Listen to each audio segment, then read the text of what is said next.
You're listening to Examining Christmas, a Bible study by Jason Lee Willis.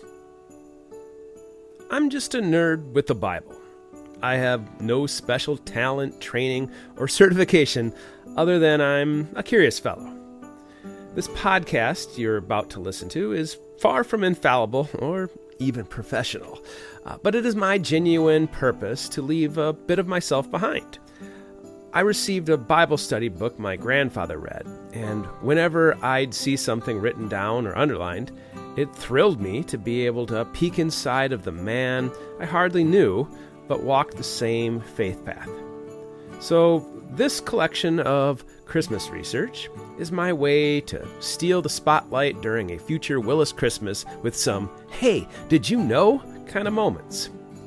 Folks who have attended my Bible studies also know that I seek out the biggest and most epic interpretation I can find. I also do not have a specific denominational slant and have often described myself as a Lutherlicatist, baptized Lutheran, a wannabe Catholic, a dabbler in Baptist, and the can stand for whatever loose hair I have on a certain day. In other words, I'm much more fisherman than Pharisee in my training. I've been accused of pondering things way too long, which is why this study will not be an introduction to the nativity story, but more of a look outside of the box. I try to study each biblical nugget from a variety of vantages, just to see all the possible meanings. At worst, I hope the study will make you ponder your own interpretations of these awesome verses, granted they're Old King James, or do a little research on your own. Episode 1, The Scarlet Thread. More than 1,000 years before the fate of mankind would be determined in the little town of Bethlehem, two Hebrew men were faced with a decision that potentially doomed mankind. These men were never named in the book of Joshua, but the name of the condemned Canaanite prisoner lived on for thousands of years afterward. While the once mighty city of Jericho burned, and the dying screams of its inhabitants filled the air, the two spies were faced with an ethical conundrum, a paradox of morality. The Canaanites were the arch-enemies of the Hebrews, but not just because they possessed their lands and stood in the way of following the Exodus out of Egypt. The Canaanites had given themselves to the darkness and the foul gods such as Baal, Anath, Molech, and Beelzebub hung on their dying breaths. The promised land had to be purged of this darkness. God had commanded it. On the other hand, the two spies knew the face of the woman who wept at their feet. A short time earlier, she had not only given them shelter, but she had also spared their lives when the king of Jericho came searching for the spies. If not for her, both spies would have certainly been killed. The sword of wrath was set aside. The hand of mercy was extended, and not just to the woman, but to her entire family. Rahab, the prostitute, was spared. So what does a prostitute have to do with Christmas? Everything. This is more than just a lesson about mercy and loving your enemies, neither of which seem to be seen much in the book of Joshua. This is all about understanding a single Canaanite's place in the context of history. As you follow the rest of the story, Joshua and the Hebrews go on to slaughter the enemies of God at an alarming rate. Why?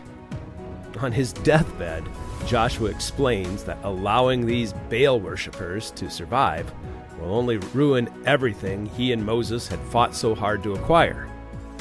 Sure enough, the Hebrews failed to wipe out the Canaanites, and throughout the book of Judges, Kings, and Chronicles, the Hebrews struggle with worshiping these Canaanite gods like a junkie unable to conquer addiction. So why was Rahab spared? First of all, look at her response to the two spies who she hid and protected. Joshua 2:11. And as soon as we heard these things, our hearts did melt, neither did there remain any more courage in any man because of you. For the Lord your God, he is God in heaven above and in earth beneath. Certainly, she was afraid and might have seen this as a get out of jail free card. But if you look at the second half of her answer, she readily acknowledged God. Did she do this just to save her neck? Or did she really repent? Ironically, the mercy of the two spies is not celebrated. 1,000 years later, the author of Hebrews even brings her up between the examples of Moses and the judges. Hebrews 11:31. By faith, the harlot Rahab perished not with them that believed not, when she had received the spies with peace. So it was indeed her faith that saved her, and because of this faith, she helped the spies escape Jericho by lowering them down a rope or cord through a window. Again, what does any of this have to do with Christmas? Perhaps it is best for you to skip to another episode, maybe episode 3, where Matthew, Mark, and Luke will introduce you to Mary and Joseph. But starting there is leaving out so much backstory, including the story of Rahab and her rope. But even Matthew and Luke decided to include long genealogies of Jesus when introducing the story. In those two lists, there is a sea of names that hold a little meaning to most people. At first glance, the basic point of the two lists are to essentially show how Jesus descended from King David, through 2 lines even, as well as descending from good Hebrew stock through Abraham, and even all the way back to Adam. That's nice. Quite impressive, actually. Both Matthew and Luke felt including a genealogy was important, but if you look back at the 2 lists, they appear to be quite a mess. While Luke starts in the present and goes back through the generations, Matthew began in the past with Abraham and worked his way through the generations to Jesus. Luke uses the phrase the son of, while Matthew uses the word begat. Abraham, King David, Joseph. The whole point of showing this lineage as some sort of proof quickly falls apart when you hold the 2 lists side by side. Let's talk about that for a minute. Who is Jesus' paternal grandfather? Okay, I concede you could shout out that Joseph was not his biological father and that the list, because of this point, is really worthless. But imagine sitting around Nazareth with a young Jesus, and Joseph says to Jesus, "Hey, Jesus, go get my father. Go get Grandpa." According to Matthew 1:16, Jesus should look for Grandpa Jacob. However, if you look at Luke 3:23, Jesus would go get Grandpa Healy. For both Matthew and Luke, this would not have been ancient historical records. Joseph's father would have been known by people still alive. So what gives? I've heard of all sorts of interpretations of the 2 genealogies. And before I get sucked into these whirlpools, I'll admit that there are all sorts of ways to take this section. Perhaps Healy is just a nickname for Jacob, or perhaps it is another example of countless other biblical figures who have been double named. Jacob is Israel, Saul is Paul, Joseph, Barnabas. I've heard theories that one list is for Joseph and the other list is for Mary. Mary and Joseph might have both belonged to the same tribe, so this is possible. Considering Jesus and Joseph are not biologically related, I can see the importance of showing Mary's line instead of Joseph's. But the number of names is grossly different, seeming to insinuate many extra generations in Luke's account. Another problem is that the lists weave back together with similar names, only to fly apart again. Rahab, you are making a point about Rahab. Early Christians noticed the apparent differences between Matthew and Luke, and an early church historian named Eusebius quoted an older historian by the name of Africanus, who had a very long explanation that I'll quickly sum up so I can get back to Rahab. Africanus explained that there was a difference between the legal line and the biological line. Grandpa Jacob begat Joseph biologically, but legally, Joseph's father was Heli. Complicated, huh? In this regard, it makes sense why the educated physician Luke would have chosen to research and include the legal line of Christ, which includes many more names than the biological line of Matthew. With Luke including the legal son of list, it is not surprising to find some different names. But in Matthew's biological list, there are 4 women included in that list, including, you guessed it, Rahab. Along with Rahab, the other 3 women mentioned have no good reason to be included. After all, 3 of them would be considered sexually immoral women. So why would Matthew make a point to include these 3 women in a genealogy meant to prove the divinity of Jesus Christ? No wholesome Hebrew or Jewish women were even mentioned. Why bother bringing shame to the list? Also, in a list that meant to prove Jesus as the King of the Jews, Matthew included 2 who were considered to be foreigners. And you know the Hebrew marriage policy regarding that. First, let's look at the wife of Uriah, Bathsheba. Interestingly, Matthew does not include her name. Instead, he writes that King David begat Solomon of her that had been the wife of Uriah. Ouch! The Luke lineages focuses on Nathan, the legal son of King David. David's seduction of Bathsheba is told in 2 Samuel 11. David's actions resulted in the murder of Uriah and the eventual demise of his own kingdom after a civil war. But out of this relationship came Solomon, the biological ancestor of, quote, one greater than Solomon, unquote, Jesus of Nazareth.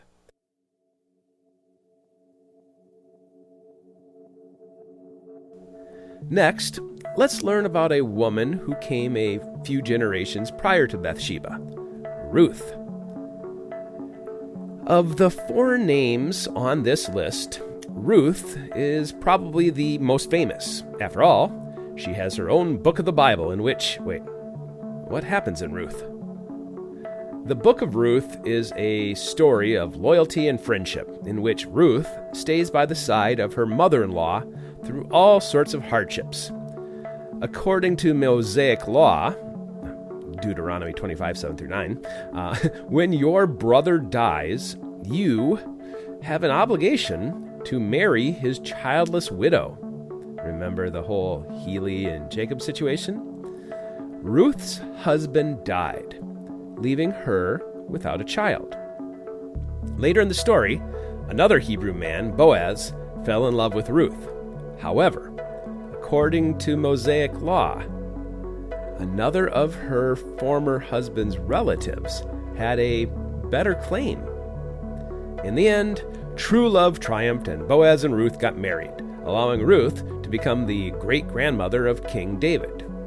So, the 2 strangest things about this story is how Mosaic law was set aside and how a Moabite woman was able to marry into the genealogy.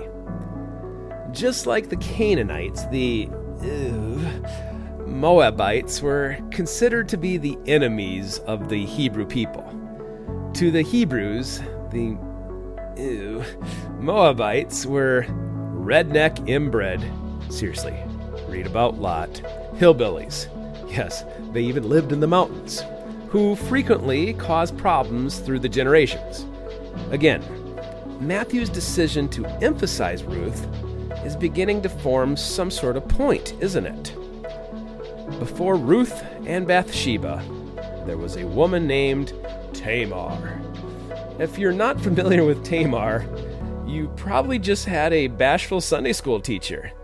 Genesis 38 is a bit awkward. One of the reasons Tamar is not well known is that it is sandwiched by the story of Joseph. Despite Joseph being the most beloved of the 12 sons of Jacob, we know Jesus is descended through the line of Judah, the fourth-born son. Previously, we already saw how being the firstborn son, Esau, did not mean you inherit everything of value, Jacob being part of the Christ bloodline. Yet, Genesis 38 had a very strange twist.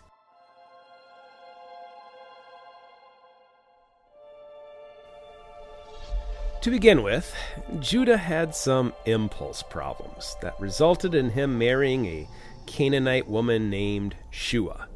And this is before Rahab and Joshua, who gave him 3 sons, Onan, and Shelah.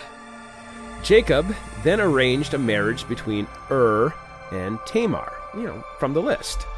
However, ended up dying without giving Tamar any children. Again, see Deuteronomy 25. To make things right, Jacob gave Tamar to his other son, Onan, so that they might give dead a legal son. The Luke genealogy, despite the fact that he was dead. Strange, huh? Now, it gets stranger. Onan didn't want to give his dead brother an heir by impregnating poor Tamar. So Onan did something most Sunday school teachers really don't want to discuss.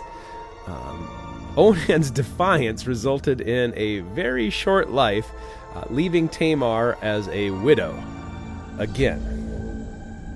According to the Deuteronomy law, Tamar was still owed a husband, but Judah's third son, Shelah, was still a boy. So Judah sent her away until he grew up. A few years passed. Having forgotten his pledge to Tamar, Judah happens to be near Tamar's home when she hears Shelah is of age. She dresses up like a widow and sits on a corner. After working in the fields, Judah sees a woman sitting beside the road and assumes she was a prostitute, which was a big mistake. Tamar keeps her true identity hidden, allows Judah to take advantage of her, and gets impregnated by her father-in-law. Now, ready for the hypocrisy?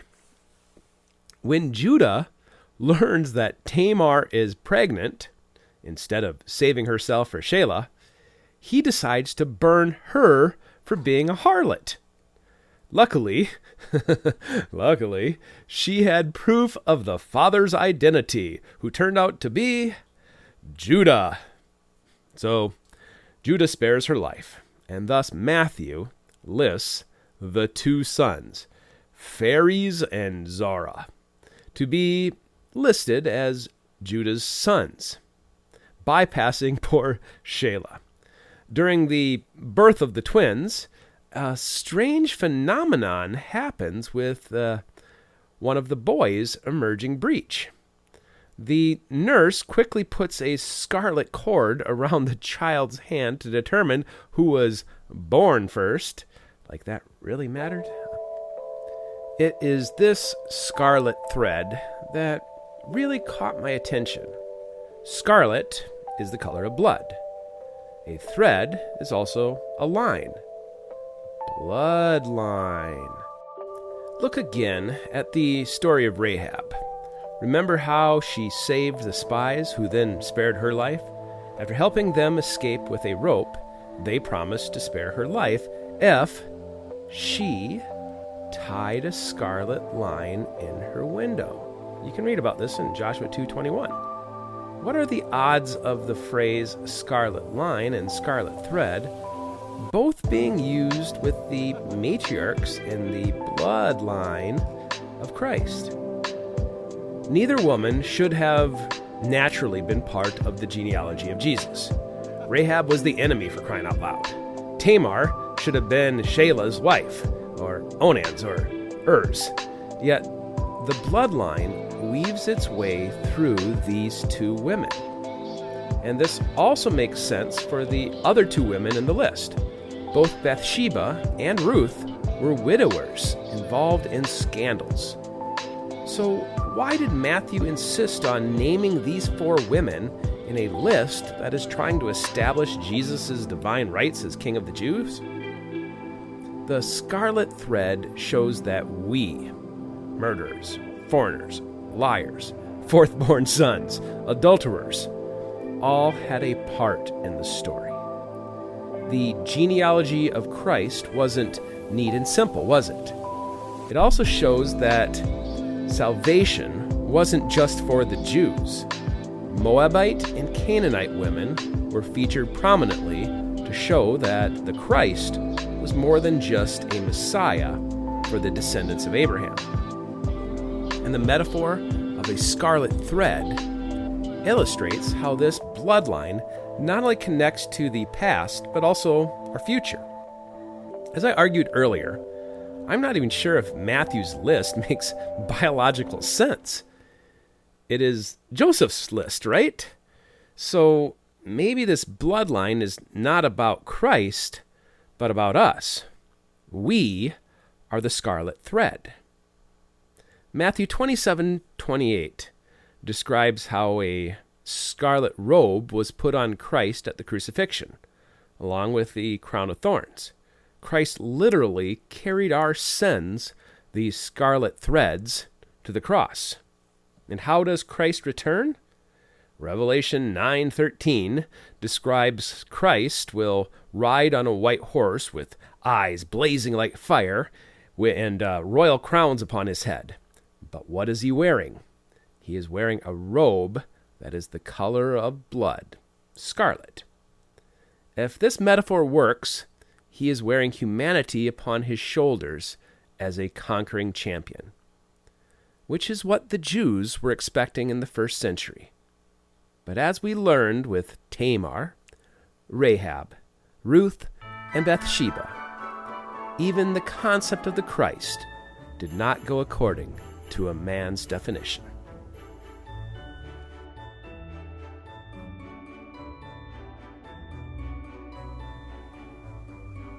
You've been listening to Jason Lee Willis's podcast series, Examining Christmas. The music you've heard is from YouTube's audio library. I hope you can join me again for episode 2, What to Expect When You're Expecting the Christ. Until we meet again,